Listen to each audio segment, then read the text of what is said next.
Hello बच्चों, पिछले video में हम लोगों ने संज्ञा के बारे में पढ़ा था जो काफ़ी इजी था।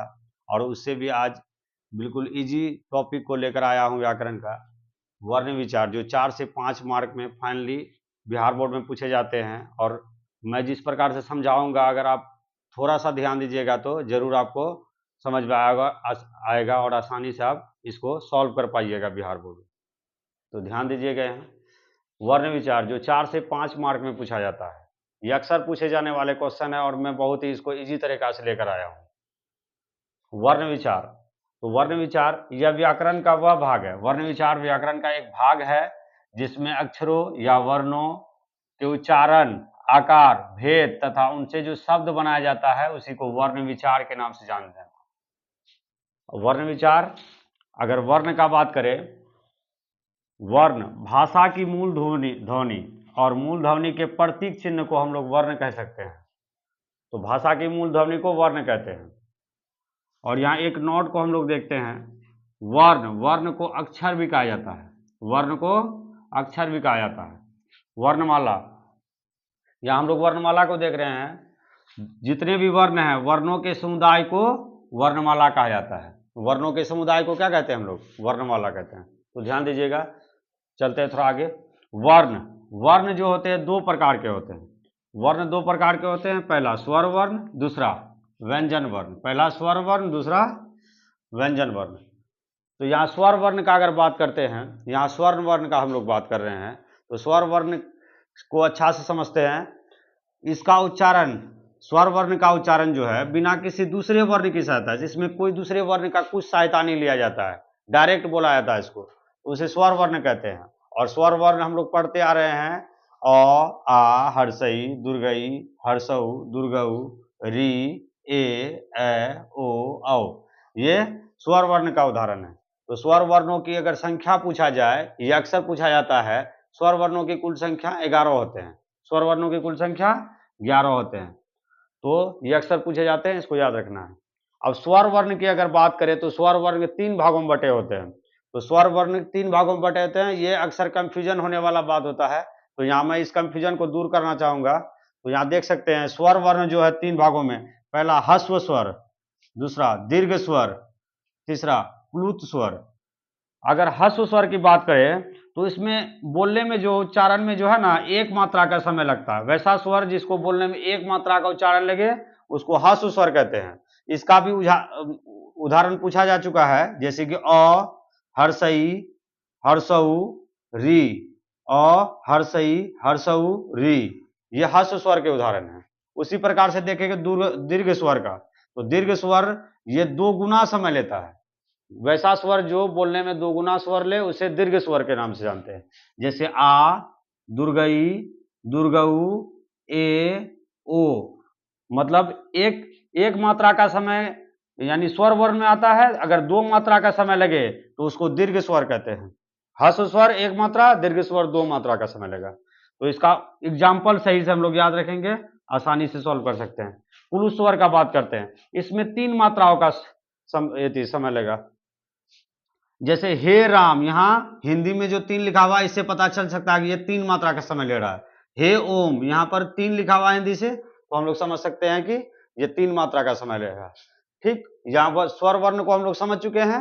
अब व्यंजन वर्ण में आ रहे हैं। तो व्यंजन वर्ण का अगर बात किया जाए, और यहाँ एक बात और हम लोग को जान लेना चाहिए कि आधुनिक हिंदी वर्णमाला में टोटल 52 वर्ण होते हैं। कितने वर्ण होते हैं? टोटल 52।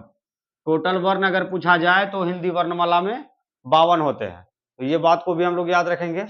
व्यंजन वर्ण का बात कर रहे हैं, तो व्यंजन वर्ण जो होता है, तो व्यंजन वर्ण उसे कहते हैं जो स्वर वर्ण की सहायता से बोले जाते हैं। व्यंजन वर्ण हम उसे कहेंगे जो स्वर वर्ण की सहायता से बोले जाते हैं, उसे व्यंजन वर्ण कहते हैं। तो कौन कौन से वर्ण हैं जो व्यंजन वर्ण की श्रेणी में आते हैं, तो इसको हम लोग जानते हैं। जैसे व्यंजन वर्ण की अगर बात करें तो कुल व्यंजन वर्णों की संख्या 33 होते हैं। इसको आते हैं, पहले समझ लेते हैं कि किस प्रकार से 33 है। कवर्ग, अगर कवर्ग का बात किया जाए तो क, ख, ग, घ, अंग, कवर्ग, चवर्ग, च, छ, ज, झ, ञ, टवर्ग, ट, ठ, ड, ढ, मूर्धन्त न, तवर्ग, त, थ, द, ध, न, पवर्ग, प, फ, ब, भ, म। ये कवर्ग से पवर्ग तक।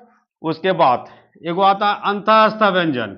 ये बहुत ही इंपॉर्टेंट टॉपिक है, यहां पर ध्यान देना है।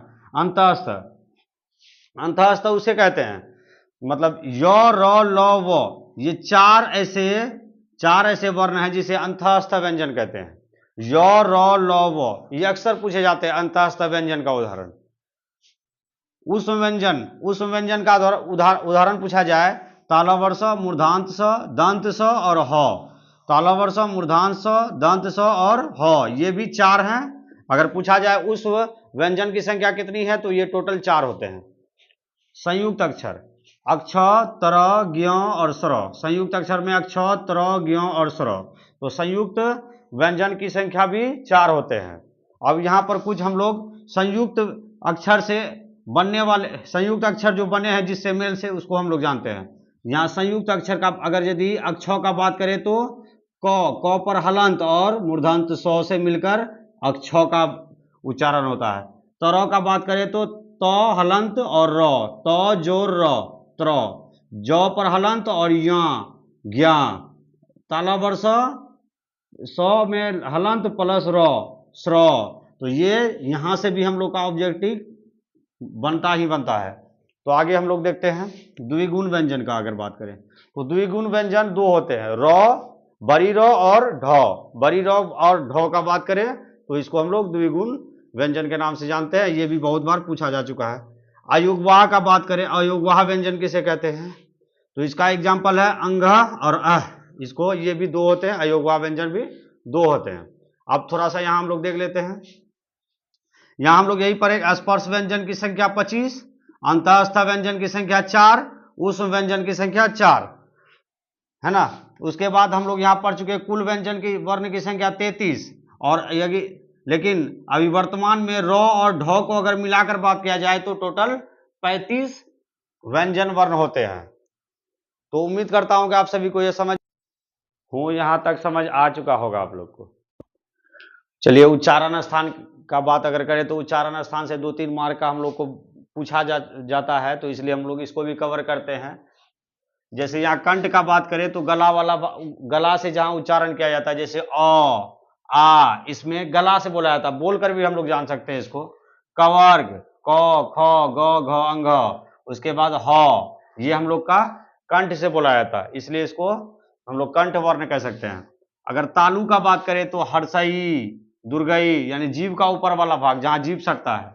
चवर्ग यानी च, छ, ज, झ, या, उसके बाद य, उसके बाद तालव्य वर्ष, मतलब तालव्य, यहां से पता ही चल रहा है कि तालव्य वर्ष है।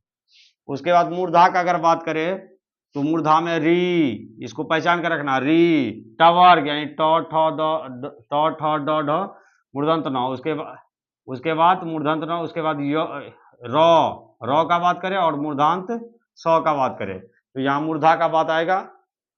अगर दंत का बात करें, ये भी बहुत आसान है, जिसमें हम लोग का दांत से उसका उच्चारण आता हो, जैसे कि तवर्ग, त, थ, यहाँ दांत सटता है, इसलिए जैसे त, थ, द, ध, न, उसके बाद ल, उसके बाद दंत स, यहाँ दंत स से ही पता चल रहा है, दंत स। उसके बाद ओष्ठ का बात करें, यहाँ होठ से उच्चारण आएगा, होठ का जहां होठ सटे तो उसे हम लोग ओष्ठ वर्ण कह सकते हैं। जैसे हर्षऊ, दुर्गऊ, यहाँ होठ सट रहा है। पवर्ग यानी प, फ, ब, भ, म, यहाँ होठ से उच्चारण, बोलकर भी पहचान सकते हैं ये सब शब्द को हम लोग।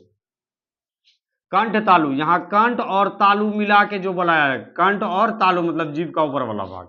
ए, यहाँ कंठ और तालु दोनों से मिलकर बना है ए और ए। अब कंठ ओष्ठ का बात करें तो कंठ और होठ मिलकर जहां बने हो, ओ, औ, तो इसको हम लोग कंठ ओष्ठ में रखेंगे।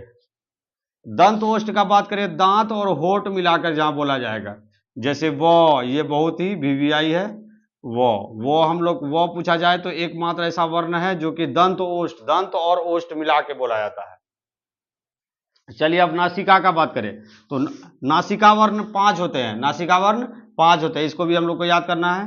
अंग मतलब नाक से सटा हुआ वर्ण है ये। अंग, या, बिना नाक का उच्चारण नहीं कर सकते हैं। मूर्धांत न, म, तो ये सभी नासिका वर्ण है। और उम्मीद करता हूं कि आप सभी को ये समझ में आया होगा। आप सभी मतलब बढ़िया से इसको रिवाइज कर लीजिएगा ताकि आप लोग का एक भी क्वेश्चन छूटे नहीं और आसानी से सॉल्व कर सकते हैं। Thank you.